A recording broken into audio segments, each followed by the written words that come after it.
Um dos destaques dessa semana foi a discussão sobre o fundo eleitoral e alguns parlamentares estão pressionando o presidente da República para vetar pelo menos itens do projeto dos partidos depois da aprovação dessa semana pelo Congresso Nacional. Para falar mais sobre esse assunto e outras questões do Congresso Nacional, gentilmente atendendo a Jovem Pan, deputado Kim Kataguiri, do DEM de São Paulo. Tudo bem, deputado? Como vai? Tudo mais bem. Uma vez, obrigado pela audiência, pela participação. Boa tarde, Uberrache, boa tarde a todos os ouvintes, obrigado pelo convite. Ô, deputado, uma questão que a gente acompanha, a Rede e o Podemos estão entrando inclusive no Supremo contra esse projeto que cria o fundo eleitoral.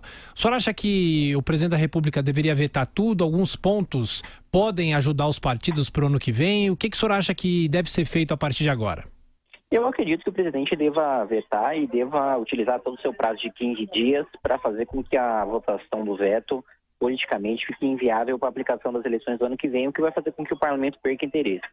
Eu duvido muito que haja 308 votos para a derrubada do veto, caso o presidente da República vete, né? O que há de preocupante no texto que foi aprovado, primeiro, a meu ver, é o uso do fundo partidário para pagamento de multa eleitoral, né? Ou seja, já existe o fundo eleitoral, você já paga a campanha do político. Se o político cometer uma infração eleitoral, você vai pagar a multa da infração que ele cometeu, né? Vai pagar a pena por ele. E o outro ponto também, a possibilidade de você pagar advogados, né, de processo eleitoral, foi retirado a questão criminal, né, exclusivamente eleitoral agora.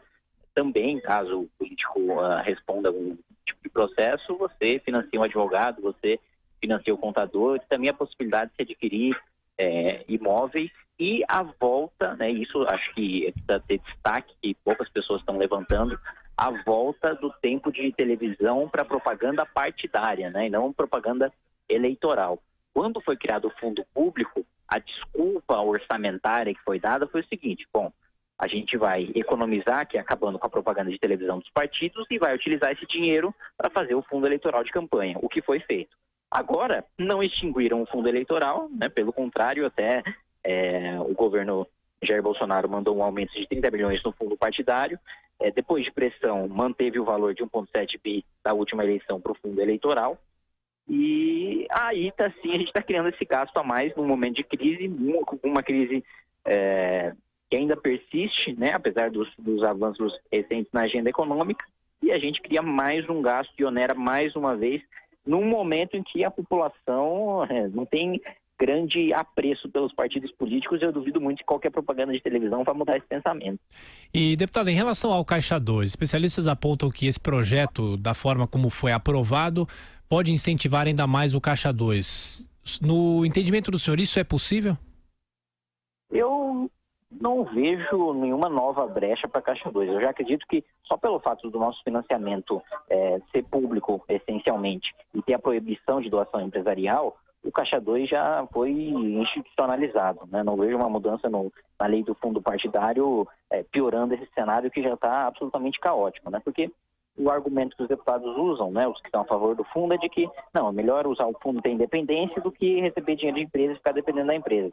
Mas fato é que o deputado que quer fazer sacanagem, quer pagar propina, quer vender licitação, quer vender medida provisória, ele vai receber da empresa, só que via Caixa 2, né? Ele não vai fazer a doação oficial. E ainda se fizer a doação oficial, a gente vê pela Operação Lava Jato que mesmo aquele pagamento de propina mascarado, né, de doação, a lavagem de dinheiro, pelo menos quando é incluído ali no sistema do TSE, fica mais fácil do ponto de partida da investigação. Você sabe quem doou e quanto doou. Só quem não recebe a doação empresarial é quem quer seguir a lei, e quem segue a lei vai sair prejudicado porque não vai poder ter a doação legítima. Quem vai ter doação ilegítima, de qualquer jeito, já vai receber via Caixa 2, né? E é, a meu ver, o que já aconteceu nas eleições do ano passado, né? É uma ilusão achar que você vai acabar com a corrupção tendo o financiamento público de campanha. Pelo contrário, além do financiamento público, além da gente tirar dinheiro do pagador de impostos para financiar a campanha, a gente mantém a corrupção como ela sempre esteve, e ainda mais mascarada pelo fato da doação empresarial continuar existindo, mas ser ilegal. Deputado, esse aqui é um ano que nós falamos muito sobre reforma da Previdência, quase já aprovada pelo Senado, passou pela Câmara, agora está no Senado. Tem essa discussão toda sobre a reforma tributária, mas pouco se fala sobre uma grande reforma eleitoral e depois uma reforma política que também não sai do papel. Em relação à reforma eleitoral, qual é o entendimento do DEM sobre isso?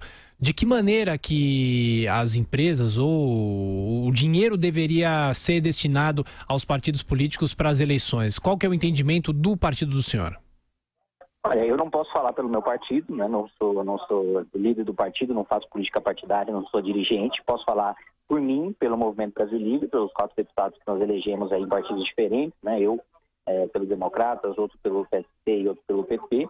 E o que a gente defende é que tenha o financiamento privado, que cada um se vire, como na iniciativa privada você vai abrir um negócio, você se vira, da mesma coisa na política, você quer implementar uma ideia, você quer levar em frente um projeto de país, você se vira para o financiamento, consegue militância voluntária, como aliás eu e todos os outros deputados do MBL fizemos. E além disso, eu estou propondo, junto com os deputados do Partido Novo, uma PEC para cortar pela metade o número de parlamentares e recalcular a proporcionalidade. Hoje, para você ter uma ideia, um eleitor do Acre, por exemplo, vale 6, 7, 8 vezes mais do que o eleitor do estado de São Paulo, né? A população de São Paulo é absolutamente subrepresentada. Então, juntando um corte do número de parlamentares com um cálculo em que o cidadão é representado de acordo com o número, né, de votos, o número de eleitores que você tem no seu estado, que é o justo, que é o correto, que é o que acontece numa democracia saudável, eu acredito que isso seria uma reforma ideal, junto com a extinção do fundo eleitoral, do fundo partidário,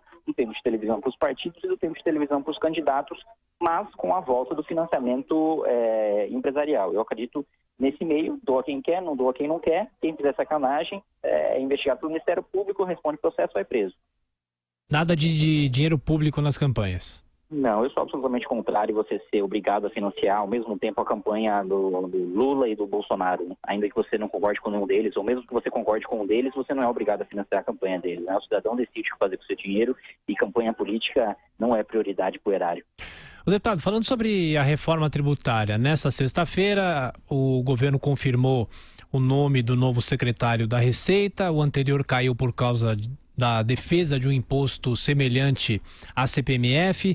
Existe uma reforma tributária principal, que é a do Balear Rossi, tramitando na Câmara, tem a reforma tramitando no Senado e a do governo ainda não chegou. Como que é possível se chegar a um entendimento dentro do Congresso Nacional? Qual reforma pode ser melhor? O senhor acha que todas podem ser unidas em prol de um projeto melhor? Mas de que maneira que isso o senhor acha que vai ser discutido? Esse ano não dá mais para se aprovar nada, né? Eu duvido muito que seja aprovado. Acho que havia alguma possibilidade antes da demissão do secretário Marcos Cintra. Agora, né, ainda mais com essa demora do governo para enviar a própria proposta, duvido que seja aprovado esse ano. Acredito que o debate fique para o ano que vem, o que é uma coisa complicada, porque ano que vem é ano de eleição e a gente sabe bem como é que funciona, ou melhor, como é que não funciona o Congresso Nacional em ano de eleição. Eu, pessoalmente, defendo a simplificação máxima. Acho que a simplificação é um consenso na Câmara dos Deputados e no Senado.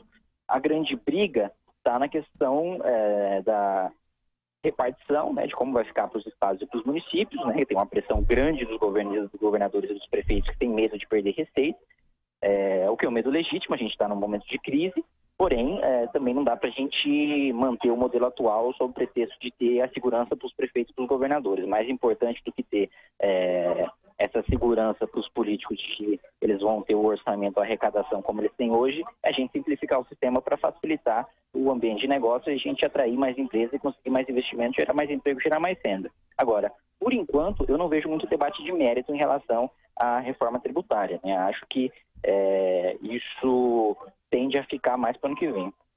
Conversamos aqui na Jovem Pan com o deputado pelo DEM de São Paulo, Kim Kataguiri. Mais uma vez, muito obrigado pela atenção, pela gentileza. Bom fim de semana. Eu que agradeço. Bom final de semana, bom trabalho e boa tarde a todos.